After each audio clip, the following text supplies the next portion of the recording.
Welcome to the Charity Changemakers Podcast, the show where we dive into the journeys, challenges and successes of the leaders shaping the sector today. Each episode I'll be sitting down with the senior charity leaders to hear their stories, uncover their insights and explore what it really takes to drive change today. And if you enjoy the podcast, I'd really appreciate it if you could subscribe, like and share to help us reach as many people as possible and showcase the incredible charities that are coming on the show. So whether you're a charity professional, a trustee, thinking about joining the sector or making that next step in your career, or just passionate about making an impact, then this podcast is for you. Let's get started. Today I've got Sophie Castell, the Chief Executive of Myeloma UK, joining us on the Charity Changemakers Podcast. It is absolutely brilliant to have Sophie here because this week is actually Myeloma Awareness Week. Please make sure that you click the links through in the show notes to go and find out more about what's going on this week, about some of the different stories and fundraising campaigns that are going on during this week. But most importantly, Myeloma Awareness Week is all about ensuring that as many people can get as early a diagnosis as possible who are suffering from myeloma. There's stories and insights and sharings about some of the symptoms to be looking out for to ensure that you can get that early diagnosis. Sophie's going to share more of this in the conversation, so stick with us through the podcast. But like I say, also make sure that you're clicking the links down in the show notes for wherever you're listening to the podcast or watching here online. Sophie's career journey we're going to spend some time speaking about as well, and there's an incredibly fascinating journey from working in one of the most internationally known companies, Coke. Wherever you go, you can get a can of Coke, can't you? Being responsible for one of the most iconic adverts of all time, through to making that transition, motivated by a whole range of different circumstances within her personal and professional life, to make that transition into the charity sector and bring those transferable skills of marketing and sales into the fundraising side, into the partnerships, the building relationships, and now into a chief executive position. This is a really fascinating story. I really want you to enjoy this podcast. So it's enough from me. Let's get on and meet our change maker. It's great to be joined today by Sophie. So I'm really pleased to have you on the Charity Changemakers Podcast. Thanks for joining us. Thank you, Adam. Yes, that's great. And Sophie, obviously, I've tried to introduce you to the listeners just before the podcast, in the lead into the podcast, but I can never do it justice. Do you want to take a minute to introduce yourself to us? Tell us who you are, what you do. That'd be great. Yeah, so hi, I'm Sophie, and I'm the Chief Exec of Myeloma UK. Myeloma UK is the only UK organisation solely dedicated to supporting people living with myeloma, their friends and family.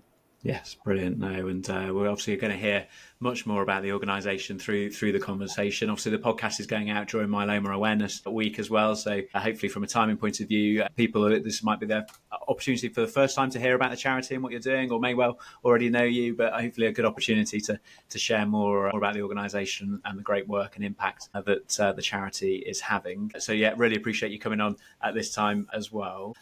We start these podcasts off with our quickfire questions, a bit of an opportunity for our listeners to get to know our guests on the show a little bit better, and a good way to ease ourselves into the podcast, hopefully, as well. So the first quickfire question for you, Sophie, is what are you listening to at the moment or reading at the moment? Reading, I have to say, finding time to actually set aside to read is always a bit of a challenge. But I guess I've got two books that I've just started reading at the moment. I'm a bit of a sucker for leadership books. Yep. I always kind of feel it's good to kind of keep yourself up to date. So I've been reading Eve Poole's Leadersmithing, which I think has been really, really interesting. And then on the sort of more fiction front, I got given for Christmas a book called Cuddy by Benjamin Myers, yep. And it's sort of about St Cuthbert and the history of the North and things like that. And my mother's side of the family comes from the North, so I thought I'd like to sort of get into that and read it, and it's lovely. But as I say, finding the time to read, it's a very precious time for me when I can put time aside to read. Yes, yeah, absolutely. And I always respect anybody, even if one's a fiction and a non-fiction, that can be reading two books at the same time and dipping in and out. Because my brain just struggles to compute that and get the two things muddled up. Our next quickfire question for you then is: what is a quality that you had as a child that you've still got now as an adult? So I think that's curiosity. I'm fascinated by people and how things work and how the world works. And I just think life is, you obviously can't foretell the future. I think, the future sort of unfolds in front of us. And I'm just always curious about what's going to happen next. Yes. Yeah. Yeah, there's a bit of a theme that's coming out. I think this is sort of. I think it's probably the ninth time we've asked that question. I think this is episode 9 of season 2 of the podcast. So we've asked that question 9 times now, and I think that curiosity, that asking questions. There's something about that trait that's coming out through the leaders that we've had on through this season, which is really interesting, really fascinating. I suspect we'll come back to that as we talk through the podcast. So our final quickfire question for you, like you say, time is precious, but when those days come along where you've got a completely free day, how do you spend it? So I grew up in East Anglia in Norfolk, and I love that East Coast. I think the sea, it's very different to the West where you've got all rocks and everything there. So just long expanses of shingle and sand. And I just love walking along the sea. I find the sound of the waves, find the sort of the wind on your face. And I think that would be my ideal day, would be just spending some time walking along the beach. Yeah, perfect. No, sounds ideal. Sounds like a very peaceful, lovely way to spend time. Yeah, absolutely. So, look, with the podcast, obviously we spend a bit of time exploring with our guests, people that come on their route into the charity sector. I'm still to find 2 stories that sound or look the same, which is great. It's really interesting to see how people land in the sector, because it's very rare for people to have set out at the beginning of their career expecting to become the chief executive of a charity or even work within the sector, let alone climb the ladder to a leadership position. So I'd be really interested. I know it's always a huge question, but I'm really interested to hear about how you ended up working in the charity sector and how that came about for you. Yeah. If you go way back, if you said to me as a teenager, what do you want to be? I would have said, I either want to be a scientist or an opera singer. And kind of those 2 things have sort of wound their way through my life, I guess. So I left after school, I studied science at university, and I went on and did a PhD. And I enjoyed that. I loved the sort of I love to learn, I love the discipline of it. But I think I came to the conclusion that, rather than becoming more and more just sort of expert in one thing, my skills are skills of sort of synthesis and joining the dots and stuff. So I decided not to carry on as an academic, and I looked for ways to use that research sort of background and training. I went into commercial market research, so I went into industry, really, really enjoyed that. And I eventually ended up working for Coke, helping set up a strategic planning group in London. And in Coke, the sort of, I don't know, the powerhouses of that organisation are the marketing department and finance. And so I, having started off in a research role, moved sideways into marketing. I was the brand manager for Diet Coke in the UK. So if you remember those Diet Coke ads, the Diet Coke break ads, then I was involved in creating those. And after a while, I moved over and worked in the States for a while, which is where my son was born. And when we came back from the States, very shortly after, my son was diagnosed as autistic.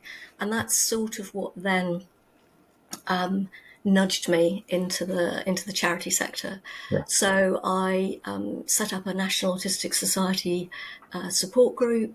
I joined the board of the national organisation and served on that for a number of years. And I think what I found was that my marketing background was very relevant to the charity sector, because at the end of the day, what marketing is about understanding people's needs, aspirations, and then designing services or products around them. And obviously in the commercial sector, you do that for a commercial return, and in the charity sector, you're doing that for a social return. And I just got more and more motivated, I guess, to use those skills, so my science background, my marketing background, and to use that in a much more broader context. And so eventually I jumped ship and decided I would join the sector permanently. I spent about 10 years running my own consulting business and then went into the sector. So Prior to my current role, I worked at RNIB, and I've been at Myeloma UK for almost exactly 3 years now. Yes, right, okay. Blimey, there's an awful lot there to unpick, I think, within that journey. From that, I guess that research side where I guess there's a lot of detail, and clearly in a marketing role, there's lots of details in there about what hits home, what's representing the brand well, what's the story that you're telling, right through to thinking about that bigger picture. I guess there's that huge amount of skill sets and range, which clearly from transferable skills into leadership positions in the charity sector or any sector are vital and valuable. So yes, I've always found, I suppose, everything that I've learned as I've gone through my career, you can always apply it in a different context. And I think that, that's what I enjoy. I like variety and change and being challenged. And I think that's, I think my career in that sense has been very rewarding for me. Yes, yeah, absolutely. So in this period from going from what I can only imagine, working in an organisation like Coke, like say, but, huge international global contact, big business powerhouse as you talk about, and that transition then into consulting. Was the consulting within a commercial setting, or were you consulting in charity world, or a bit of both? What did that kind of look like? I did a bit of both. I mean, when my son was much younger, I wanted the flexibility to be able to support him. And so doing my own consulting and interim work was what worked for me at that stage of his life and my life. And I think what I missed, though, was that sort of building a team, working with people long term, seeing the longer term outcome of what you're doing. And so when he was old enough, I went back into working permanently, but for a single organisation. I do think, though, that time working across a number of different clients, I learned a lot, and I got a breadth of experience that I probably wouldn't have got if I just carried on in a sort of more linear career. Yeah, I'm just conscious that I think we're, here at Charisma, for example, we're speaking to more people from commercial backgrounds or outside of the sector that are trying to make that transition in. Mm-hmm. Sometimes if you haven't got that exposure or that experience within the charity sector, that it can be, it can be difficult to get that first role or to get it's getting that foot in the door, isn't it? And I think actually, one of the ways that we see people doing that either is through trustee positions or through consulting or interim roles. So I guess I was just wondering whether you had any advice or insights or thoughts on people that are trying to make that transition from a very commercial setting to obviously to the charity world. Yeah, I mean, I think first of all, the two sectors can learn a lot from each other, and I think it's about just staying open and listening and trying to understand the culture. I do think there's a lot, the commercial world, I think, in some ways is simpler. I mean, at the end of the day, you can have a discussion about whether you're there for customers or shareholders. Yeah. But if you don't have customers, you go bust. Yeah. It's quite simple. Yeah. Whereas I think in our sector, it is more complex. There are a lot more stakeholders that have an interest in what you're doing, that you might be serving, that are regulating you. And I think it's more complex in that sense. So I would say for someone coming in from the commercial sector, kind of stay open, listen, learn, but also look for ways to then apply the skills and the learning you've got, because they are very transferable, I think. Yes, yeah, absolutely. We've had previous guests on the show that have really flourished in that, making that transition. But I think it's a really interesting point that you make, that actually you can look at commercial world. I don't know, it's a bit, we're making some generalizations, but to say there is a bit of a simplicity, isn't there, is to, whether you've got a product to sell or, a service to sell, that is, it's about the bottom line and keep shareholders happy and everything else. Whereas is that complexity, like you say, of a range of individuals that are invested within the charity world. Quite often I'll speak to people that wanted to make that shift from the commercial world to the charity world and think that it's going to be easier on the charity side, and they want to do things at the end of career or that type of thing. And quite often I have that conversation about, it's different, but it certainly isn't easier. It isn't simpler over here. It's different, and I certainly don't think it's simpler. And arguably, it's more complex. I just think there's a range of relationships, and people are very invested in charities. They're invested in the work that an organisation does, the people that they support. It's highly engaging for people. And so, yes, I wouldn't make the assumption that it's an end of career, wind down kind of role. No. Yes, yeah. And as you've made that transition into sector, are there I'm always interested. Are there things that have then helped you, I guess, settle into the sector? I mean, have you I don't know whether it's training or qualifications or mentors or coaching or particular maybe hiring managers or people that have really come alongside and helped in that transition to help you then to grow, to learn, to get to know the sector. Yes, I think there's something about the sort of building a good network of relationships. So you can always learn from other people's experience. I think certainly once you are a chief exec, it can be quite a lonely role. You want to be able to talk to other people who've had a similar experience. So I think having that kind of support network of people, sort of organisations that you can go to, and I think building partnerships sort of within the sector. So I also, in my current role, I co-chair the Blood Cancer Alliance, right, which is what it says it is. It's an alliance of other blood cancer charities. And I think, that type of organisation where, we're all facing similar challenge, a range of sizes of organisation. And so you've got sort of smaller organisations with some challenges, slightly larger organisations, but together we can do a lot more. So I think that kind of finding your place in terms of a sort of personal network and a network of other organisations is really helpful. Yes, yeah, absolutely. I think that peer-to-peer learning and support, because like you say, it can be quite a lonely place at chief executive. I guess there's times where you want to pick up the phone and whether it's vent or just bounce an idea off somebody else and somebody else that just understands the kind of scenario that you're in when you're trying to lead an organisation as well as report to a board. You're kind of managing in lots of different directions, aren't you, as a chief exec? Yeah, absolutely. And again, the relationship of a chief exec with their chair and with the board, is massively important. You then need to make sure that, your team, your executive team, is able and is, resilient and creative and can do all the wonderful things. So there's a number of different sort of managing upwards, sideways, downwards that I think is a real part of a chief exec's role. Yes, yeah, absolutely. And just talk to me. So we've got this transition consulting then into the charity sector, and you mentioned obviously working for RNIB. Was that first permanent role within the charity sector then? And was that and talk to me a little bit about what that role was and what that looked like. No, my first role actually was working for with Canal and River Trust. Right, so I was there as their marketing and fundraising director, and then I went to RNIB. And RNIB for me, I mean, I guess because of the experience with my son, I wanted to work within the disability sector. I didn't particularly want to work full time in autism because I kind of felt, that's where I volunteer. I was on the board of the National Autistic Society, and my son is autistic. I felt I needed somewhere else that I could go and work. So for me, going and joining RNIB I joined to set up what was then the Director of Relationships role. It was a new role.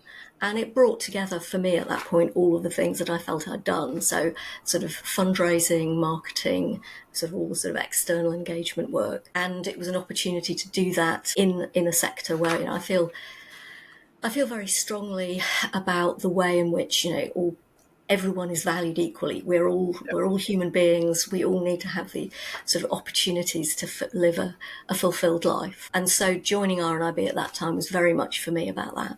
Yes, yeah. I think it's interesting when you go from this sort of marketing role in a commercial world to fundraising and marketing join together. Obviously, those are when I look at charities, those are two functions that very closely align and are quite often.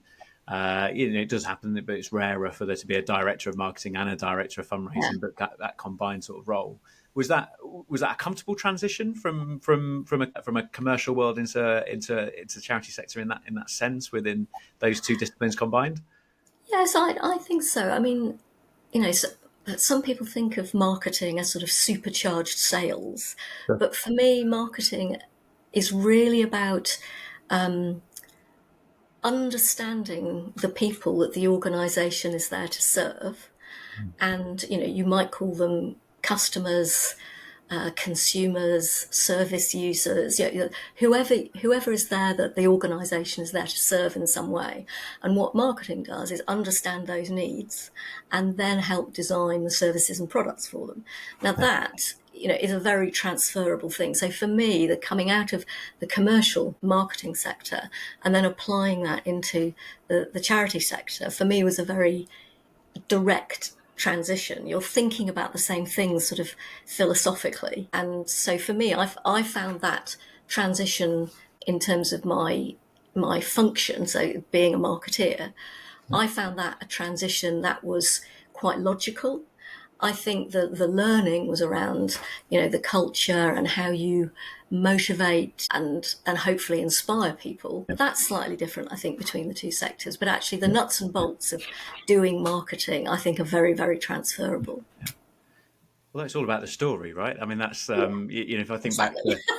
I mean, I don't know, but I think back to Diet Coke. I mean, whether these are the things that you were responsible for, but it was the 11:30 Diet Coke break. Women's of the Winter. It was, but that's, blimey, how many years ago was that TV advert? It's a long time. Yeah, that's right. But yeah. But I can still remember it. But that's the story. I mean, is that transferable skill into taking those stories and bringing that to life for the charities to inspire donors, supporters? In the same way that you might want to inspire people to go and buy a Coke. Yeah, it's exactly that. It's the power of storytelling. We are, I think, innately wired to want to hear stories and to like stories, and you just have to look at very young children and reading to them, and so I think we are very much wired in that way, and that art of storytelling is something again that's very transferable. Yeah, great. So obviously been at Myeloma UK for 3 years, did you say? 3 years, yeah. 3 years, yes, yeah, absolutely. So how did you find that transition then from a director level role into a chief executive, and I guess like you say, the extra weight of responsibility that comes with that? Yes, I mean, I got to a point where I felt I was ready for this role, and I was looking around, and I was quite intentional about what I was looking for, and I was really looking for an organisation that genuinely put people at the centre of it. And I was very struck. I mean, the myeloma community is an incredibly just inspiring group of people. I mean, myeloma is an incurable blood cancer. It's clearly can be a devastating diagnosis for people. But one of the things it does is it pulls people together. And so whether you are someone yourself living with myeloma, whether you're a family member, what really struck me was their commitment to each other and this organisation kind of at the heart of serving that community. Yeah. And then the sort of the clinicians and the doctors and the nurses. Myeloma is quite a complex condition, and all of the clinicians who work in this area are very, very dedicated to trying to find a cure, to supporting people on that journey. And so it really was, for me, I wanted an organisation that felt very, very embedded in their community, and that's what drew me to Myeloma UK. Yes, yeah, absolutely. And we'll come on to sharing a bit more about the organisation and the work that you do. But I'm always interested as to, I guess, some of the challenges maybe that you faced over the last 3 years. I recognise that it's not always plain sailing, and obviously the world's changed a fair amount over the last few years as well, and that's had a shift in dynamic on how you build culture and teams within an organisation. So what does that kind of look like for you as a charity? So I joined just after we were all coming out of COVID, and I think that did a number of things. I mean, I think it demonstrated, that everyone had to show a degree of resilience. We needed to keep our fundraising going, we needed to keep our services going, and I think when I joined Myeloma UK, I think organisations were kind of processing what have we learned through this? What do we want to kind of maintain? What do we want to go back to? And I think one of the things we've kept is a lot of flexibility. So we're actually headquartered in Edinburgh, although we work across the whole of the UK. And so we now have colleagues. We've got somebody on the Isle of Wight, people in Belfast. We now have a very dispersed colleague workforce. Yeah. And I think that, that brings its own challenges, because how do you keep that kind of sense of being one organisation, being a team? How do you learn about the organisation coming into it when everyone is really quite dispersed? So I think a lot of my focus has been initially on building teams. Yeah. And I guess my kind of mental model is you go sort of people, strategy, people. So you want to have make sure you've got the right team around you. You then need to work through the strategy, and then you come back to, okay, now we've got that strategy. What do we need to do to empower people and skill people to deliver that strategy? So my first 3 years have really been about team building and strategy building. And I think we've got ambitions to step change our income, hopefully double it by 2030. And so we've been putting a lot in place to drive that. And that's driven by, it's not growth for the sake of growth, but there is more that we need to do. Yeah. So I said myeloma was an incurable blood cancer. However, over the last 20 years, the treatment landscape has really changed. And certainly over the last, say, 5 years, a lot of new treatments have come to market. People are living longer, not everybody, but a number of people are starting to live longer. So there are more people for us to support. And so the amount, just the demand on us as an organisation is growing all the time. And we need, therefore, to be able to grow our income to make sure that we can carry on supporting people in the way that we have done in the past. Yeah, absolutely. And I suppose the hope that sits alongside that, obviously, is with the more research and the more scientific research that goes into that obviously I guess in that early period, your workload increases, right? In that we continue if you look further out. Yeah, and we're not an enormous organisation, and we do a very broad range of things. So, quite often in the cancer sector, organisations will tend to focus on funding research, so Cancer Research UK, or they will focus on the support of people living with cancer, so say Macmillan. We do both of those. We fund medical research and have some own in-house research. We provide support groups and info lines and patient information. And in addition, we also do a lot of work in terms of access to treatments. So supporting as treatments go through licensing and go through NICE to get them available on the NHS. So actually that sort of spread of things that we do is quite broad. And as I say, as we have had more and more treatments become available, our work has expanded. Yes, yeah, absolutely. This podcast is obviously going out during Myeloma Awareness Week, and we've been really pleased that we've been able to tie the two things in.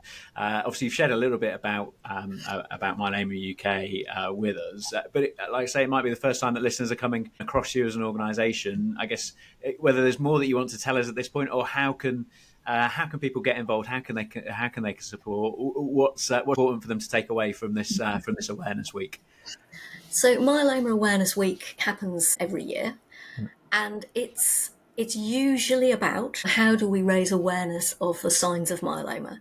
And that's important because the symptoms of myeloma are very vague. So if you go to your doctor and say, I'm a bit tired and I've got backache, they're not immediately going to think, oh gosh, that must be myeloma. And so because the symptoms of myeloma are quite vague, there can be quite a delay in getting it diagnosed. Right. And myeloma actually has one of the longest times to diagnosis of all cancers. And the problem that then raises is you can get quite a lot of internal damage that's not actually your myeloma. Right. By the time you were diagnosed. So myeloma is associated with bone fractures, it's associated with kidney damage. So in fact, I know a couple of people who their myeloma is actually under control, but they have to have daily kidney dialysis. Yeah. Right.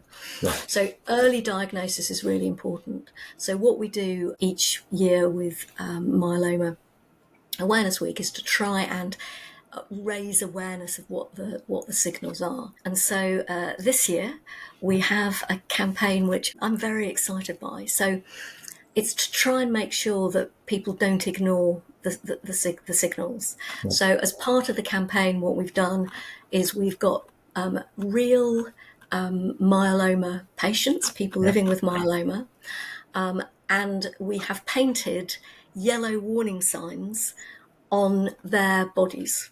Right. Okay, so where the symptoms first emerge. So, for example, on their back for back pain, or on their chest for repeated infections, which is another symptom of myeloma. And basically, our goal is to reach people who are experiencing those warning signs and encourage them to get their symptoms checked. Yeah. And that's what we're trying to do this week. And we've got some amazing supporters who have chosen to be part of this campaign. So that, really, really, really lovely. Carly James from Newcastle, and she had constant infections, and she sort of talks about her legs being like lead weights, and even going upstairs was like climbing Mount Everest. And so she's part of the campaign. So it's really lovely, and I'm very proud of it. The creative work is wonderful, and we've got some wonderful supporters who are part of it. Yeah, indeed. So again, about bringing those stories, like you say, and sharing those, and making sure that they're heard far and wide. We'll make sure that there's some links in the show notes for the podcast, because that people can come and read more, obviously on your website, and I guess hear some of those, see the videos, see the stories, see the pictures. So if people want to get involved, then obviously visit our website, myeloma.org.uk. You'll have all the information there. You'll be able to share the campaign, and obviously if you'd like to make a donation, then that would be very gratefully received as well. Yeah, absolutely. Like I say, we'll make sure that all the links are there, so people can go find out more and read those. And I guess, like you say, for anybody who's got those symptoms or got those concerns, obviously the importance of speaking to an appointment with the GP. Yeah, absolutely. Yeah, indeed. Sophie, I'm really grateful for you coming on the podcast and sharing with us. We always sort of end with this similar question by saying to people that if you could go back and speak to yourself at the very start of your career, and you referenced your teenage self earlier in the conversation, maybe if you could go back to yourself at that age and give yourself a piece of advice or a bit of insight that you could share with yourself at that age about your career journey, or things that would be helpful for you in that career journey, what do you think you'd say to your younger self? I think I would say stay open, never close doors. It's actually a piece of advice that my mum gave me many years ago, which is always try and keep the doors open. Yes, try not to close down opportunities, because you never know what's going to happen. You never know what's going to sort of transpire, and you always want to make sure that you keep those doors open, whether that's relationships and friendships with people, whether it's sort of what you're doing with your career. And I think that was good advice that I was given then. Yes, yeah, absolutely. The wisdom of our mothers, I think, is that's right, is always there. Sophie, again, my huge thanks. I really hope that this week is a huge success, obviously for Myeloma UK, that it's an opportunity to reach more people than being reached before, to share the message, and like you say, just getting that the importance of that message out to people that maybe are suffering with those symptoms, or is every single one of those interactions is just so vital, so important. So it's great to hear what the charity's doing and the work that it's doing, and the way that it's evolving and growing under your leadership, and ambitious plans for the future as well, which is always lovely to hear. So thank you so much for coming on the Charity Changemakers podcast. Well, thank you. It's been wonderful. I've really enjoyed it. Yes, brilliant. No, that's great. And I often say with these podcasts, we need to invite the guests back on to see how the story has progressed. But I'm sure many of us here will be watching and listening, and keeping an eye on the charity over the coming years, and look forward to seeing how it continues to grow and make a difference in the lives of many people. That's great. Thank you very much.